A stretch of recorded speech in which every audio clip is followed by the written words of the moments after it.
कहानी की शुरुआत होती है फ्यूचरिस्टिक कनाडा में, जहां आबादी बढ़ने की वजह से सरकार ने एक से ज्यादा बच्चे पैदा करने पर बैन लगा दिया था। किसी को भी दूसरा बच्चा पैदा करने की इजाजत नहीं है, फिर चाहे उनका पहला बच्चा मर ही क्यों ना जाए। इस कानून को जो भी तोड़ता उसे देश की सबसे खतरनाक जेल में भेज दिया जाता। कनाडा और यूएस के बॉर्डर पर बहुत टाइट सिक्योरिटी थी, जहां से पूरी तलाशी लेकर ही लोगों को आगे जाने दिया जाता था। वहीं एक कार में जॉन ब्रेनिक, जो कि एक फौजी हुआ करता था, अपनी पत्नी कैरन के साथ था। कैरन ने अपने कोट के नीचे एक मैग्नेटिक वेस्ट पहनी हुई थी। असल में वो प्रेग्नेंट है और यहाँ से दूर जाकर अपने दूसरे बच्चे को जन्म देना चाहती है। इस वेस्ट की मदद से चेकिंग के दौरान उसकी असलियत बाहर नहीं आएगी। जब फौजी उनके सामान की तलाशी ले रहे थे तो एक लड़की को प्रेग्नेंट होने की वजह से अरेस्ट कर लिया गया, जिससे कैरन और भी डर गई। लेकिन उसकी पहनी हुई मैग्नेटिक वेस्ट ने उसे बचा लिया। उनके बाहर आने के बाद एक फौजी की नजर मैग्नेटिक वेस्ट पर पड़ गई और कई सिपाही उन्हें पकड़ने के लिए उनके पीछे भागने लगे। जॉन ने अपने बच्चे और पत्नी को बचाने के लिए कैरन को वहां से भाग जाने को कहा, जबकि वो वहीं रुककर सैनिकों को रोके रखेगा। इसके बाद जॉन को बंदी बनाकर बाकी कैदियों के साथ एक जेल में ले जाया जा रहा था, जिसका नाम है फोर्ट्रेस। यह देश की सबसे हाई टेक्नोलॉजी वाली जेल है, जिसे एक रेगिस्तान के बीचों बीच बनाया गया था। वहां से किसी का बच निकलना नामुमकिन था। जब कैदी अंदर पहुंचे तो गार्ड्स ने उन्हें पूरी तरह नंगा करके उनकी चेकिंग की। इसके बाद सभी कैदियों को एक कमरे में ले जाकर उनके पेट में हाईटेक ट्रैकर डाल दिया गया। अगर कोई भी कैदी जेल के नियमों को तोड़ेगा तो ये सिस्टम एक्टिवेट होकर उसका पेट फाड़ देगा। डायरेक्टर पो ने सबसे कहा कि अगर कोई भी कैदी येलो लाइन से बाहर जाएगा तो उसके पेट में जोरदार दर्द होने लगेगा और रेड लाइन को पार करते ही कैदी की मौत हो जाएगी। एक कैदी घबराकर गलती से येलो लाइन के पार चला गया और अचानक पेट में तेज दर्द की वजह से नीचे गिर पड़ा। उसे कुछ समझ नहीं आ रहा था तो उसने गलती से रेड लाइन भी क्रॉस कर दी। उसी समय उसका पेट तेजी से फूलने लगा और कुछ ही पलों में धमाके से फट गया। इसके बाद सभी कैदी लिफ्ट से अंडरग्राउंड जेल में पहुंचे,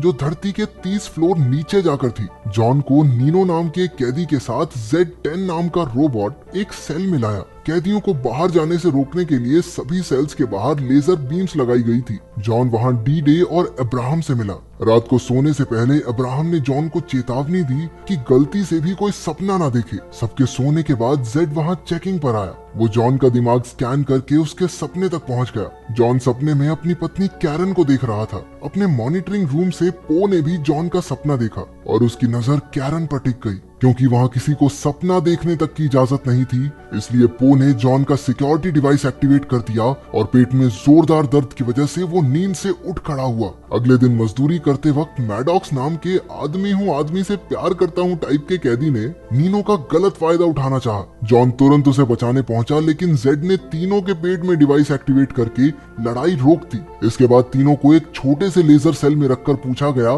कि आखिर शुरुआत किसने की। नीनो मैडॉक्स से बहुत डरता था, इसलिए चुप रहा। अपने दोस्त को बचाने के लिए जॉन ने लड़ाई का इल्जाम अपने सर ले लिया। इसके बाद जॉन को पो के ऑफिस में ले जाया गया, जहां वो कैरन को नहाते हुए देख रहा था। पता चलता है कि कैरन को भी पकड़कर जेल में डाल दिया गया था। पो ने जॉन और कैरन को बेरहमी से टॉर्चर करना शुरू कर दिया और दोनों दर्द में कराहने लगे। बाद में अब्राहम ने बताया कि फ्लोर ए और बी में सभी औरतें हैं और कैरन भी वहीं होगी। उधर कैरन जेल में दूसरी प्रेग्नेंट लड़की के साथ थी। जैसे ही उसे पेट में दर्द हुआ, गार्ड्स उसे जबरदस्ती पकड़कर ले गए। वहाँ हर एक औरत प्रेग्नेंट थी। कैरन को एहसास हुआ कि नए जन्मे बच्चों के साथ जरूर कुछ न कुछ किया जा रहा है। उधर आदमियों की जेल में मैडॉक्स ने जॉन पर हमला कर दिया। दोनों में जबरदस्त लड़ाई शुरू हो गई। कैरन अपने फ्लोर से जॉन को देखकर हैरान रह गई। मुकाबला टक्कर का चल रहा था, लेकिन अचानक से जॉन ने मैडॉक्स को ऊंचाई से नीचे धकेल दिया। मैडॉक्स ने किसी तरह किनारे को पकड़कर अपनी जान बचाई। पो ने ऑफिस से जॉन को ऑर्डर दिया कि मैडॉक्स को खत्म कर दे,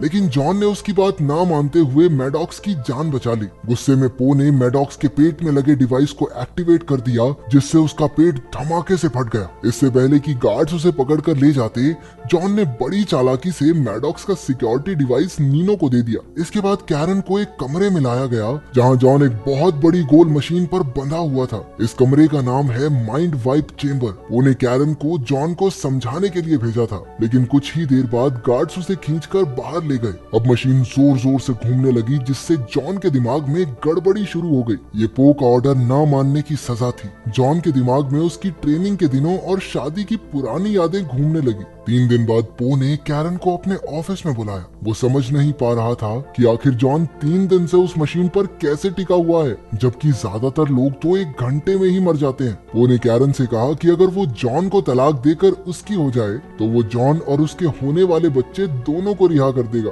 अपने पति और होने वाले बच्चे के बारे में सोचकर वो ना चाहते हुए भी राजी हो गई। जब जॉन अपने सेल में पहुंचा तो वो एक जिंदा लाश बन चुका था। वो किसी से कोई बात नहीं करता था, यूं ही गुमसुम सा पड़ा रहता, यहाँ तक कि उसे किसी भी तरह का कोई भी दर्द महसूस होना बंद हो गया। कैरन अब पो के साथ रहने लगी थी। एक रात उसने देखा कि पो एक कुर्सी पर कई सारी तारें अपने शरीर से जोड़कर बैठा है। पता चलता है कि पो को मॉडिफाई करके एक एडवांस ह्यूमन बनाया गया था। उसे ना तो कुछ खाने पीने की जरूरत है और ना ही सोने की, बस महीने में एक बार ये तारें जोड़कर एमिनो एसिड्स लेना ही उसकी खुराक है। जेल में पैदा होने वाले बच्चों के साथ भी यही किया जाता है। बहुत से ऑपरेशंस करके उन बच्चों को एडवांस ह्यूमंस बना दिया जाता है ताकि एक दिन पूरी धरती आम इंसानों और भूख प्यास से आजाद हो जाए। ये सुनते ही कैरन के होश उड़ गए। अब 4 महीने हो चुके थे लेकिन जॉन की हालत में कोई सुधार नहीं था। अब्राहम ने उसे बताया कि कैरन का पेट बढ़ने लगा है और जल्द ही उनका बच्चा इस दुनिया में आ जाएगा। जॉन ने कोई हरकत नहीं की लेकिन उसकी आंख से एक आंसू टपक पड़ा। उस रात कैरन ने पो को रिझाकर उसे खूब शराब पिलाई और बेहोश कर दिया।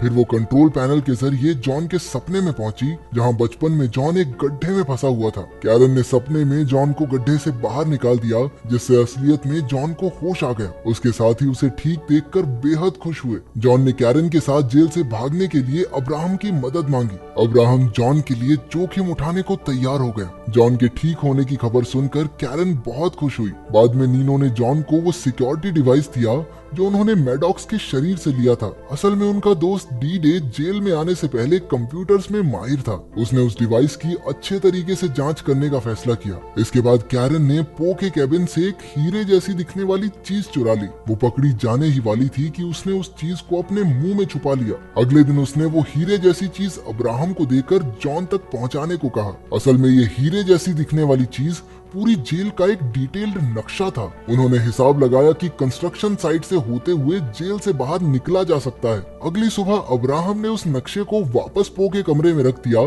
ताकि किसी को कानो कान खबर ना हो। उधर डी-डे ने पता लगा लिया कि वो सिक्योरिटी डिवाइस कैसे काम करता है। उस डिवाइस के अंदर एक बहुत ही ताकतवर चुंबक लगी हुई थी। उन्होंने इसका इस्तेमाल करके अपने शरीर में लगे डिवाइसेस को भी बाहर निकालने का फैसला किया। उनका ये प्लान कामयाब रहा और सबके सिक्योरिटी डिवाइसेस बाहर आ गए। अगले दिन जेड रोबोट ने पो को बताया कि जेल में गड़बड़ी चल रही है। पो ने कैमरा फुटेज में कैरन को लेंस चुराते हुए और अब्राहम को लेंस वापस रखते हुए देख लिया। उसके साथ इतना बड़ा धोखा होने के बाद वो गुस्से से भर गया, लेकिन इससे पहले वो कुछ कर पाता, जेड ने उसे बताया कि उसकी लापरवाही की वजह से अब उसे डायरेक्टर की पोस्ट से हटा दिया गया है। उधर जॉन की टीम भागने की तैयारी में लग गई। सबने अपने सिक्योरिटी डिवाइसेस निकालकर कंस्ट्रक्शन एरिया की एक पाइप पर लगा दिए और आपस में लड़ाई करने की एक्टिंग करने लगे। जब जेड रोबोट को लड़ाई का पता चला तो उसने डिवाइसेस एक्टिवेट कर दिए, लेकिन उनके सिक्योरिटी डिवाइसेस तो पाइप पर लगे थे, तो उनके जोरदार धमाके के साथ पाइप फट गई और वहां भागने का रास्ता बन गया। लेकिन इससे पहले कि वो भाग पाते, पो ने कंट्रोल रूम से पाइप्स में बेहद गर्म हवा छोड़ दी।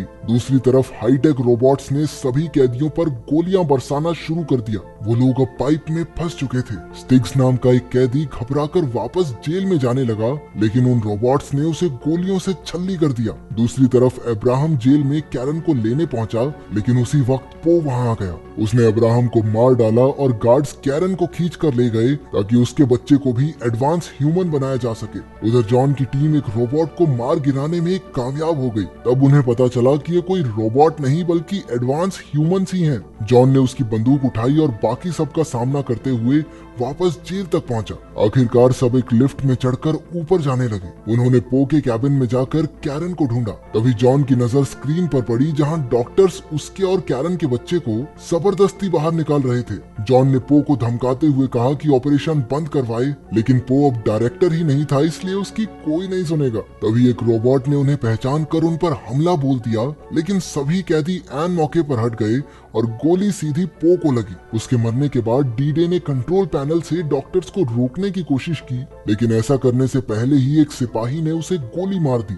जॉन ने अपने दोस्त की मौत का बदला लिया और डी-डे ने अपनी बची खुची ताकत से पूरी जेल की बिजली का सिस्टम ही बंद कर दिया। डॉक्टर्स रुक गए और सिक्योरिटी सिस्टम भी बंद हो गया, जिसका फायदा उठाकर सारे कैदी जेल से भाग गए। अब सिर्फ जॉन और नीनो वहां बचे थे। वो कैरन को बचाने पहुंचे और डॉक्टर से छुड़वाकर उसे जेल के ट्रक में भगा ले गए। वो तीनों मेक्सिको का बॉर्डर क्रॉस करके ही रुके। अब कैरन बच्चे को जन्म देने ही वाली थी, लेकिन जेल का ट्रक अचानक अपने आप चलने लगा। पता चलता है कि ट्रक को अब भी जेल से कंट्रोल किया जा रहा था। उसने नीनो को कुचलकर मार डाला। जॉन उसका सामना करने बाहर गया, जबकि कैरन झोपड़ी में तड़प रही थी। जॉन ने ट्रक को धमाके से उड़ा दिया, लेकिन बदकिस्मती से वो ट्रक झोपड़ी से जा टकराया और कैरन भी मलबे के नीचे फंस गई। जॉन घबराकर अपनी पत्नी को ढूंढने लगा, लेकिन वो सही मौके पर वहां से निकल गई थी। वो बिल्कुल सुरक्षित थी और उसके हाथ में एक प्यारा सा बच्चा था। आखिरकार जॉन और कैरन अपने बच्चे को बचाने में कामयाब हो ही गए। अगर वीडियो पसंद आई तो लाइक कर देना, चैनल को सब्सक्राइब कर देना। मिलते हैं अगली वीडियो में।